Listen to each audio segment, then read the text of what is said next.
हमारी शादी पसंद की थी, और सिर्फ पसंद ही नहीं बल्कि मोहब्बत की भी। लेकिन आज वह हालात ऐसे थे कि वह अपने लिए कुछ भी नहीं कर सकता था।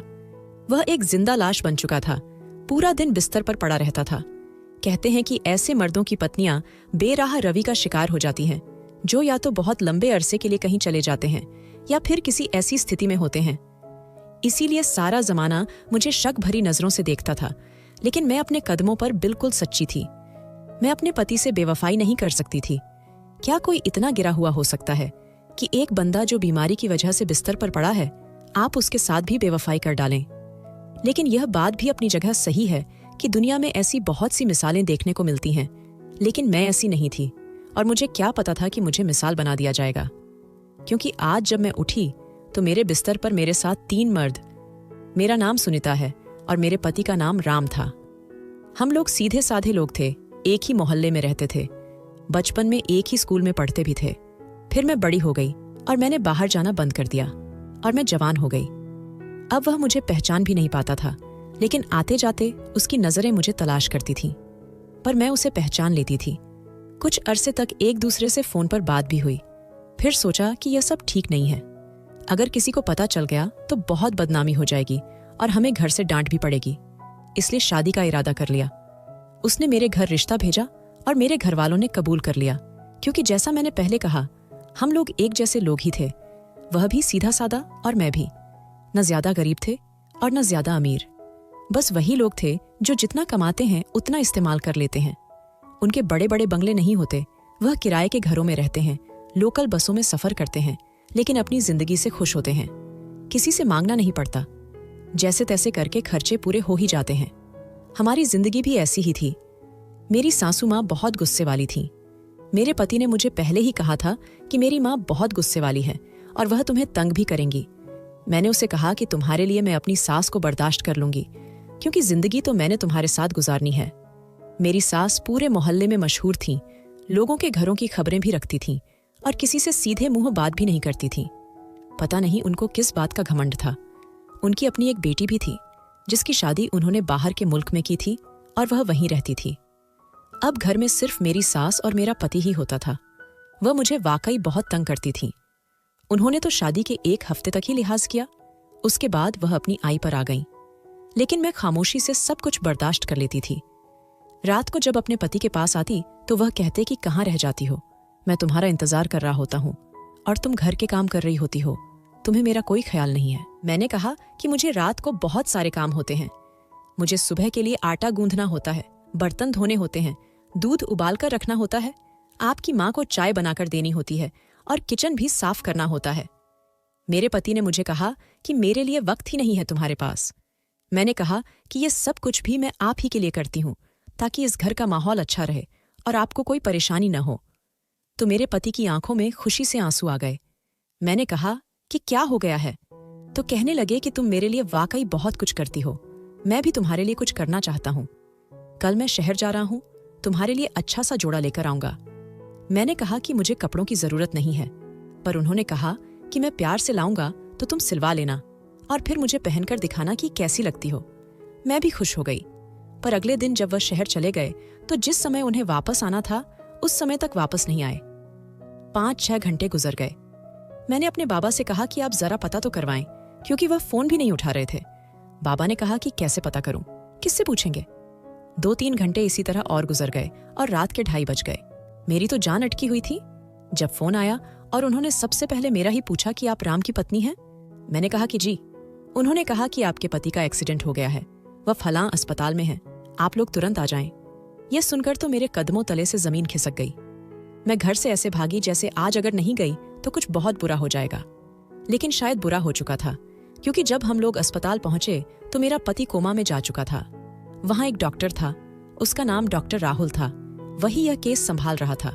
उसने कहा कि आपके पति का एक्सीडेंट हुआ है और झटका लगने की वजह से वह कोमा में चले गए हैं। उन्हें कोई बहुत ज्यादा बड़ी चोटें नहीं लगीं, कोई हड्डी वगैरह नहीं टूटी, छोटे मोटे फ्रैक्चर हुए हैं, लेकिन झटका इतना जोर से लगा है कि वह कोमा में चले गए हैं और अब होश में कब आएंगे यह कोई नहीं बता सकता।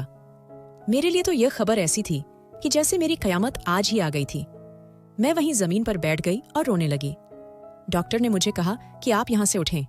आप क्या कर रही हैं? आइए कमरे में आकर बैठिए। मेरे बाबा भी मेरे साथ थे। उन्होंने मुझे अपने कमरे में बिठाया और सारे मामले के बारे में समझाया। उन्होंने कहा कि आपके पति का दिमाग जाग रहा है, वह बातें सुन रहा है, लेकिन वह रिएक्शन नहीं दे पा रहा। आप कोशिश करें, उनसे ज्यादा बात करें, उनके सामने कोई परेशानी की बात न करें, अच्छी अच्छी बातें बताएं ताकि किसी तरह वह वापस आ जाएं। मेरे बाबा ने डॉक्टर से पूछा कि क्या ऐसा होता है, तो डॉक्टर ने कहा कि ऐसा बहुत कम होता है।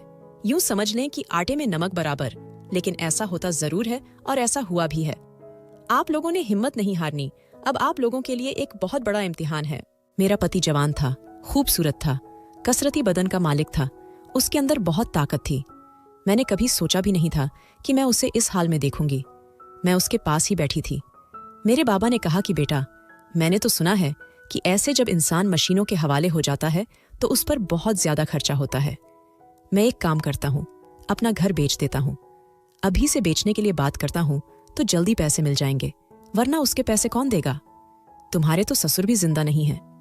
मेरे बाबा ने मेरा एहसास किया, लेकिन मैं नहीं चाहती थी कि उनका घर बिक जाए। मैंने कहा कि बाबा, कुछ करते हैं, मैं जेवर बेच दूंगी। जबकि मेरे पास जेवर के नाम पर एक ही सेठ था और उससे शायद 2-3 दिन का ही खर्चा पूरा होता। डॉक्टर हमारी बातें सुन रहा था।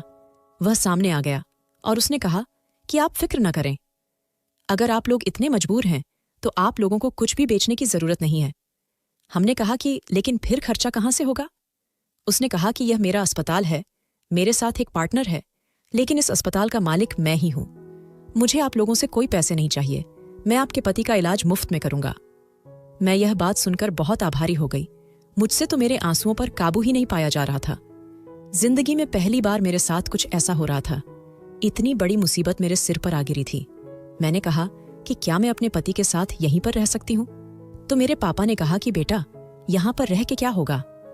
पर डॉक्टर ने मेरी तरफ एक नजर देखा और कुछ सोचकर बोला। उसने कहा कि नहीं, ये ठीक कह रही हैं। अगर यह यहां पर रहेंगी, इनसे ज्यादा बातें करेंगी, तो इनके ठीक होने के चांस ज्यादा बढ़ जाएंगे, क्योंकि यह इनकी पत्नी है और आप लोगों ने बताया कि इनकी मोहब्बत की शादी हुई थी, तो इस वक्त आपके पति के साथ आप ही को रहना चाहिए। मेरे बाबा ने कहा कि ठीक है, लेकिन यहां पर ये कैसे रहेंगी? डॉक्टर ने कहा कि इधर इनके रहने के लिए इंतजाम कर दिया जाएगा। एक छोटा सा कमरा है जहां पर हम लोग सामान रखते हैं। इधर इनके लिए एक बेड लगा देंगे। बाकी अगर यह चाहें तो अपने पति के कमरे में भी सो सकती हैं, लेकिन वह कमरा बहुत सारी मेडिकल मशीनों से भरा हुआ है, इसलिए वहां पर ज्यादा जगह नहीं होगी।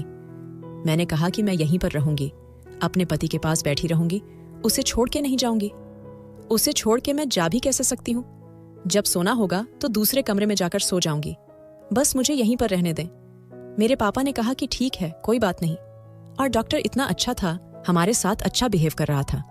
जब इंसान मुश्किल में होता है तो फिर ऐसा इंसान जो उसकी मदद कर रहा है, वह उस पर कभी भी शक नहीं कर सकता। और मुझे नहीं लगता था कि डॉक्टर एक बुरा इंसान था, वरना वह हमारी मदद करने की बात क्यों करता? उसे तो बहुत सारे पैसे मिल जाने थे। हमारी जमीन बिक जानी थी, जेवर भी बिक जाने थे। हम डॉक्टर से ये सारी बातें कर रहे थे और मेरी सास मेरे पति के पास बैठी थी। उनकी आंखों में भी आंसू थे। उनका भी तो अकेला बेटा था। मैं जब उनके पास आई, उनको तसल्ली देने के लिए उनके कंधे पर हाथ रखना चाहा, तो उन्होंने मेरा हाथ झटक दिया और कहा कि यह सब कुछ तेरी वजह से हुआ है। तू मनहूस है, तेरी वजह से मेरा बेटा इस हाल को पहुंच गया।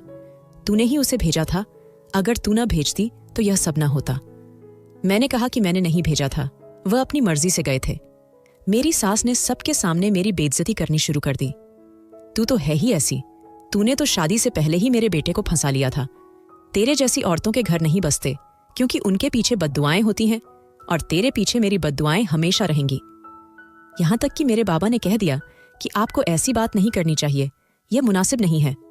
आपका बेटा इस हाल में है तो हमारी बेटी भी तो इसके साथ साथ है। इसके लिए भी तो यह एक बड़ी मुसीबत है। आपको बच्चों का साथ देना चाहिए, दुआ करनी चाहिए, और आप यहां पर बद्दुआओं की बातें कर रही हैं। मेरी सास खामोश हो गई और वहां से चली गई। मेरे दिमाग में एक बात आई कि मेरी ननद तो बाहर के मुल्क में रहती थी। वह किसी दुबई या सऊदी में नहीं, बल्कि वह तो लंदन में रहती थी। मेरी सास ने उसका रिश्ता ही बड़े अच्छे घर में किया था। अगर वह चाहती तो वहां से पैसे भेज सकती थी। मुझे लग रहा था कि मेरी सास के दिमाग में ये ख्याल शायद कभी नहीं आया था, या अगर आया भी होगा तो उन्होंने इस पर कभी बात नहीं की थी। लेकिन खैर, भगवान ने हमारा इंतजाम कर दिया था, और जब भगवान साथ होता है तो इंसान को किसी और की उम्मीद रखने की जरूरत ही नहीं होती। मैंने इस बात को दिल से मान लिया था कि मेरे लिए सब कुछ वही है। एक बार मुझे घर जाना पड़ा और मैंने कुछ जरूरी सामान ले आया। अब मैं ज्यादातर समय अपने पति के पास ही रहती थी, लेकिन कभी कभी घर भी आ जाती थी। ऐसा होता था कि एक रात घर पर गुजार लेती थी और दूसरी रात अस्पताल में रहती थी। वहां एक नर्स थी जिसका नाम सलीना था। उसके साथ मेरी अच्छी बातचीत हो गई थी। वह मेरे पति के कमरे का काम देखती थी और मेरी भी बहुत सेवा करती थी। कभी मेरे लिए चाय ले आती तो कभी खाने पीने की कोई चीज। वह कहती थी कि अगर आप खाना नहीं खाएंगी तो आप बीमार हो जाएंगी। मैं दिन भर अपने पति से बातें करती रहती थी। जितनी देर मुझे वहां रहने दिया जाता था, मैं उससे कुछ न कुछ बताती रहती थी, पुराने दिन याद दिलाती रहती थी। डॉक्टर ने कहा था कि ऐसा करने से वह जल्दी ठीक हो जाएगा, लेकिन उसकी हालत अभी ज्यादा अच्छी नहीं थी, इसलिए मुझे वहां ज्यादा देर नहीं रहने दिया जाता था। मैं इधर उधर घूमती रहती थी या फिर जाकर उस कमरे में बैठ जाती थी। अचानक से ही बैठे बैठे मुझे नींद आ जाती थी, क्योंकि मैं सारी रात भी नहीं सोती थी। जब मैं घर आई तो वहां मेरी सास का भाई यानी मेरे पति का मामा बैठा हुआ था। वे दोनों आपस में कोई बात कर रहे थे। मुझे लगा कि मुझे देखकर वह कुछ कहेगा। बेटा, बहुत अफसोस हुआ, भगवान उसे जिंदगी दे। लेकिन उसने मुंह फेर लिया और मेरे नमस्ते का जवाब भी नहीं दिया। मैं अपने कमरे में चली गई। थोड़ी देर बाद वह भी चला गया। मेरी सास ने कहा कि तुझे पता है तेरे बारे में कैसी कैसी बातें हो रही हैं और मेरा भाई यहां पर क्यों आया था। मैंने कहा कि क्यों, क्या हो रहा है मेरे बारे में। उन्होंने कहा कि सब कह रहे हैं कि इसका पति बिस्तर पर पड़ा है और यह शहर में जाकर रंगरलियां मना रही है। जब मैंने ये बात सुनी तो मेरे हाथ से सामान गिर गया। मैंने पलटकर अपनी सास की तरफ देखा और कहा कि आप ये क्या कह रही हैं। उन्होंने कहा कि हाँ, मेरा बेटा वहां बीमार पड़ा है, उसका इलाज हो रहा है। तेरा वहां पर क्या काम है? तू वहां पर क्यों रातें गुजारती है? लगता है वही कोई यार फंसा लिया है तूने, और वही तेरे पति के लिए खर्चे भी दे रहा है, क्योंकि तू उसे अपना सब कुछ दे रही है। मेरी आंखों में आंसू आ गए, मेरे हाथ कांपने लगे। मैं एक शरीफ घर की शरीफ बेटी थी। मैंने अपने पति से मोहब्बत की थी, लेकिन ऐसी पाक मोहब्बत कि कभी एक दूसरे का हाथ तक नहीं पकड़ा था। और फिर शादी भी की और अपनी जिंदगी को अच्छे तरीके से गुजर रहे थे। मेरे दिल में मेरे पति के लिए कितनी वफा थी, मैं लफ्जों में बयां भी नहीं कर सकती थी, और मेरी सास ने इतनी बड़ी बात कर दी। मैं हैरान रह गई। उन्होंने कहा कि आगे से ड्रामे करने की जरूरत नहीं है। कोई जरूरत नहीं तुझे अस्पताल जाने की, यहां घर में रहा कर। अस्पताल वाले बता देंगे अगर कोई बात होगी तो। मैंने कहा कि मम्मी, वह आपके अपने बेटे हैं क्या, या आपने उनको कहीं से उठाया था? मेरी सास ने कहा कि क्या मतलब, ये क्या कह रही है? मैंने कहा कि आपको कोई परवाह नहीं है। आपको नहीं पता कि अस्पतालों में मरीज के साथ क्या होता है, और मरीज के साथ एक बंदा तो रहता ही है, और मैं नहीं रहूंगी तो कौन रहेगा? ठीक है, मैं नहीं जाती, आप जाके रहा करें। मेरी सास खामोश हो गई। उन्होंने कहा कि मेरे घुटनों में दर्द है, मैं तो खुद मरीज हूं। मैंने कहा तो फिर कौन जाएगा? मैं ही जाऊंगी ना। और फिर डॉक्टर ने कहा है कि मुझे उनसे से ज्यादा बात करने की जरूरत है। आपको इतनी सी बात समझ नहीं आती। आपके पास अगर लोग आ रहे हैं, उल्टी सीधी बातें कर रहे हैं, तो आप उनको जवाब देने के बजाय उनके साथ मिल जाती हैं। क्या मैं आपके बेटे की इज्जत नहीं हूं? क्या कसूर है मेरा कि मैं आपके बेटे से मोहब्बत करती हूं? मेरी सास खामोश हो गई और वहां से चली गई। लेकिन मेरे बारे में बहुत बुरी बुरी बातें हो रही थीं। सारे खानदान में ये बातें हो रही थीं। सब कह रहे थे कि जब इस तरह मर्द चारपाई पर पड़ जाए तो फिर औरत के कदम घर में नहीं रुकते। फिर तो वह जो चाहे कर सकती है, और उसका पति तो मरा हो या जिंदा हो, एक बराबर है। उसे तो पता भी नहीं कि क्या हो रहा है और उसकी पत्नी क्या करती फिर रही है। मेरी सास एक दिन मुझे कहने लगी कि जो हरकतें तू कर रही है ना, अगर मेरा बेटा होश में आ भी गया तो तेरी हरकतें देखकर फिर से शर्म से मर जाएगा। मैं हैरान थी कि मेरी सास हवा में तीर क्यों चला रही थी। मैंने उनको कहा कि एक दिन आप मेरे साथ अस्पताल चल रही हैं। मैंने कहा कि मैं क्यों जाऊं वहां, फिर तेरा मजोन का क्या होगा? तेरी आवारा गर्दगी में तो खलल पड़ जाएगा ना। मेरे पति ने ठीक कहा था कि मेरी माँ एक बहुत जालिम औरत है। वह खुश नहीं देख सकती, किसी के साथ अच्छे तरीके से नहीं रह सकती है। और जब उनको पता चला कि मेरा पति बिस्तर पर पड़ गया है तो उन्होंने ये काम शुरू कर दिए थे। मुझे दिन रात बातें सुनाती थीं। अब तो बात कुछ ऐसी हो गई थी कि मेरा घर वापस आने का दिल ही नहीं करता था। एक बार मैं अस्पताल से आई तो अपने माँ बाप के घर चली गई। रात वहां पर गुजार ली अब मेरी सास को यह गलतफहमी हो गई कि शायद मैं 3-4 रातों से अस्पताल में ही हूँ, और उन्होंने पूरे खानदान में यह बात फैला दी। यहाँ तक कि मेरे पापा को भी फोन करके कह दिया कि आपकी बेटी तो 4-5 दिन से घर नहीं आई, लगता है वहीं से किसी के साथ भाग गई है। मेरे पापा ने फोन बंद कर दिया और जवाब नहीं दिया। मेरे पापा ने कहा कि लड़का तो बहुत अच्छा था, लेकिन इसकी माँ बहुत ही बुरी इंसान है। इस घर में तुम कैसे गुजारा कर रही हो बेटी? भगवान तुम्हारे पति को सेहत और जिंदगी दे, उसे होश आए तो साथ अक्ल भी आ जाए और वह तुम्हें लेकर कहीं चला जाए। मैंने कहा कि पापा पता नहीं, अभी तो वह खुद इस हाल में है कि मैं उनको कुछ नहीं कह सकती, तंग भी नहीं कर सकती, कुछ नहीं बोल सकती, सिर्फ अच्छी अच्छी बातें करती हूँ। मैं अपने पति के पास बैठी रहती थी, उसे पुराने दिन याद करवाती थी। हम लोगों ने एक दूसरे के साथ इतना वक्त नहीं गुजारा था।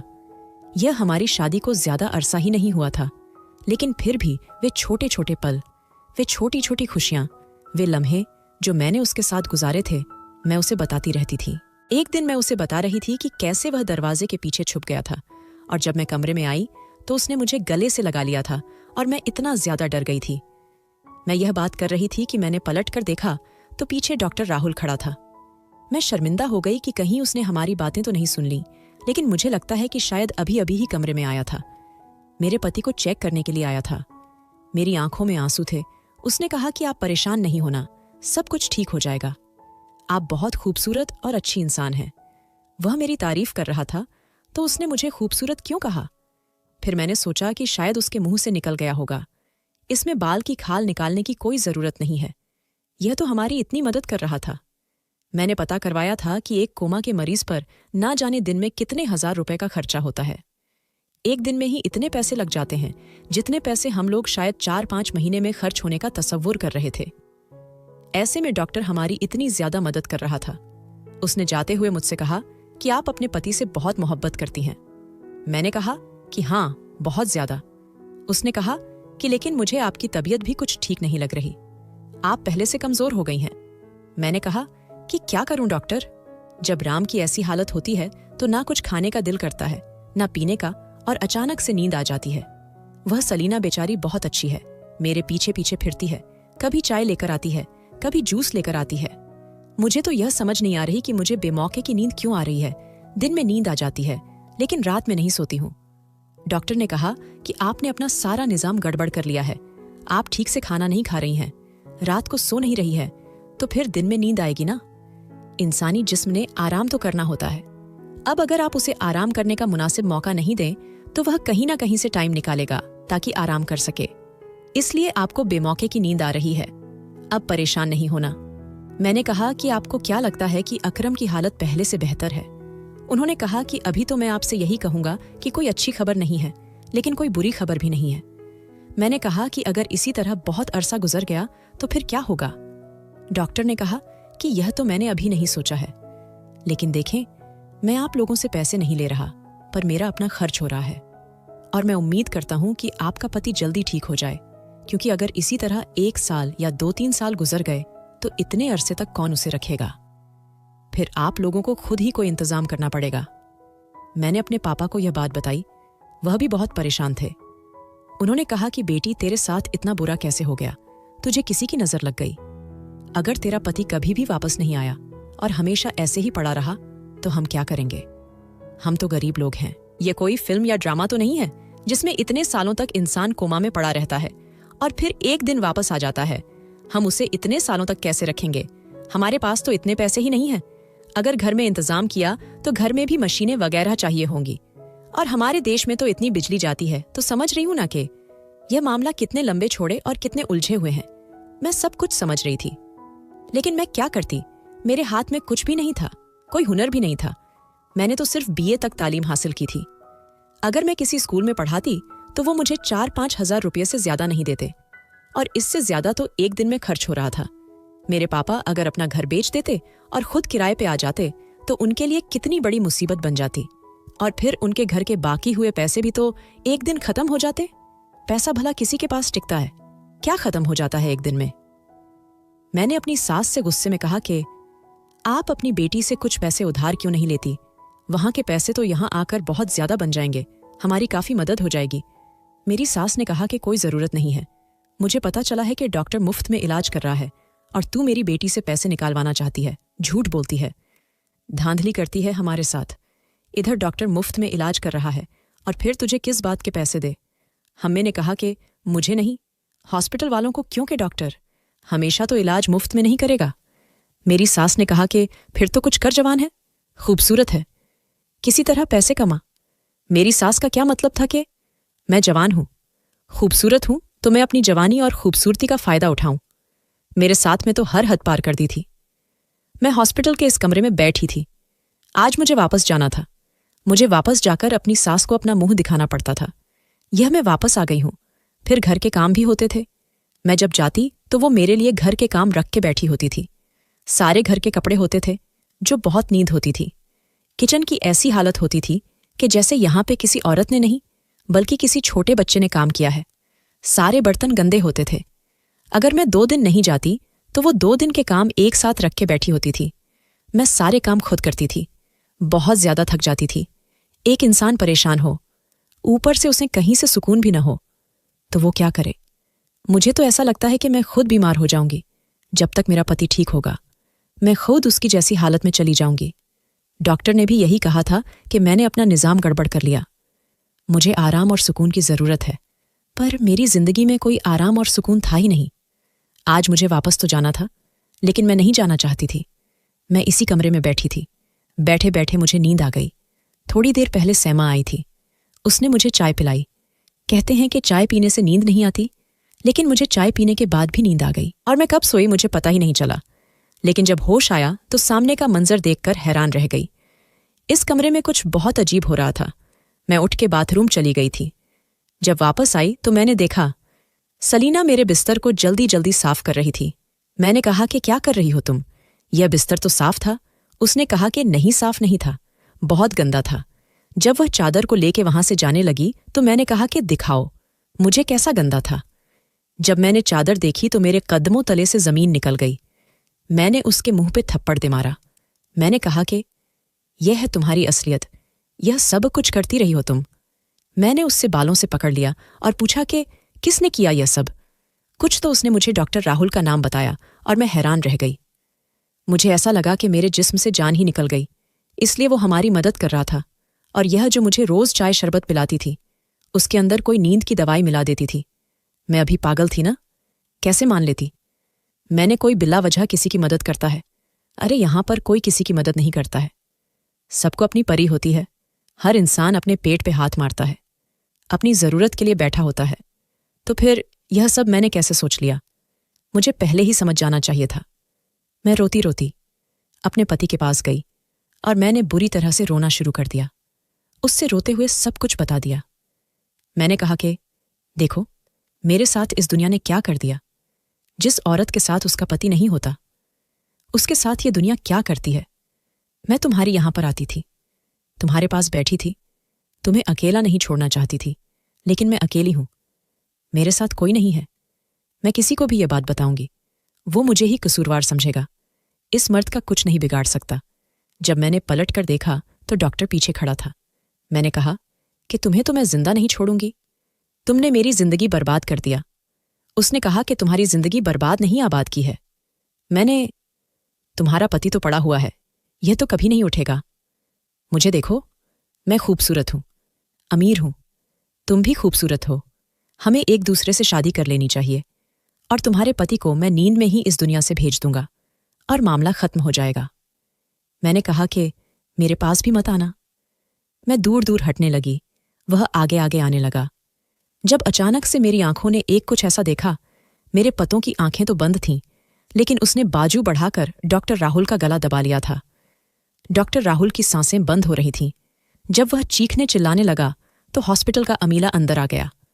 किस्मत से आज उसका दूसरा पार्टनर भी आया हुआ था, जो कि राउंड पे था। उसने भी आवाज सुनी, वह भी इधर आ गया। मैंने उसको सब कुछ बता दिया। वह अपना सिर पकड़ के बैठ गया। वह एक अच्छा धार्मिक टाइप इंसान था। ऐसा लगता था कि नेक बंदा है। उसने कहा कि मैं तो उसका हवाला हॉस्पिटल किया था, मुझे क्या पता था कि यहाँ पे ये सब कुछ हो रहा है। मेरे पति ने हाथ बढ़ाकर मुझे बचाया था, लेकिन उसके बाद वह फिर से अपनी पिछली वाली हालत में ही गया था। उसने कहा कि हम अभी भी उसका इलाज जारी रखेंगे और उसको यहाँ पे ही रहने देंगे, आप फिक्र नहीं करें। डॉक्टर राहुल को हॉस्पिटल से निकाल दिया गया और उसका लाइसेंस भी खत्म कर दिया गया। उन्होंने मुझसे कहा कि क्या आप पुलिस रिपोर्ट करना चाहती हैं? मैंने कहा कि नहीं, लेकिन मैं बड़ी परेशान थी।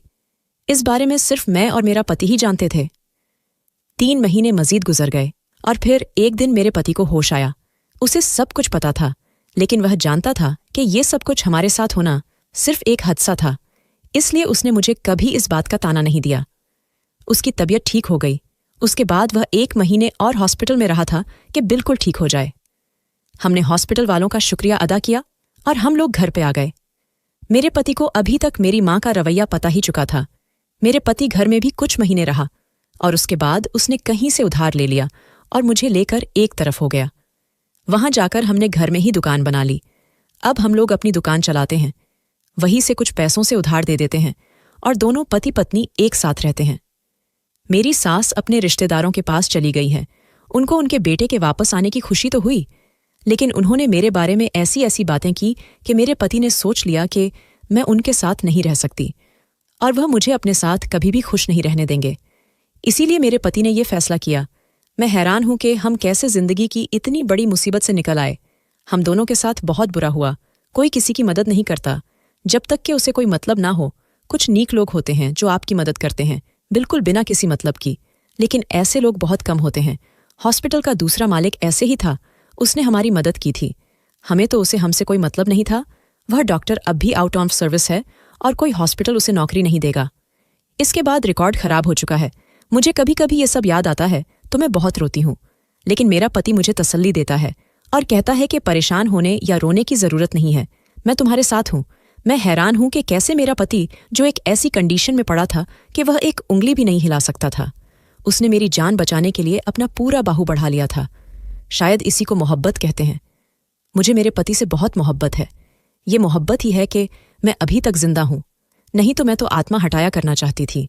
जो मेरे साथ हुआ वो कोई छोटी बात नहीं थी, पर मेरे पति ने दोबारा कभी इस बात का जिक्र तक नहीं किया। दोस्तों, वीडियो कैसा लगा? कमेंट करके जरूर बताएं। वीडियो को लाइक और चैनल को सब्सक्राइब जरूर करें।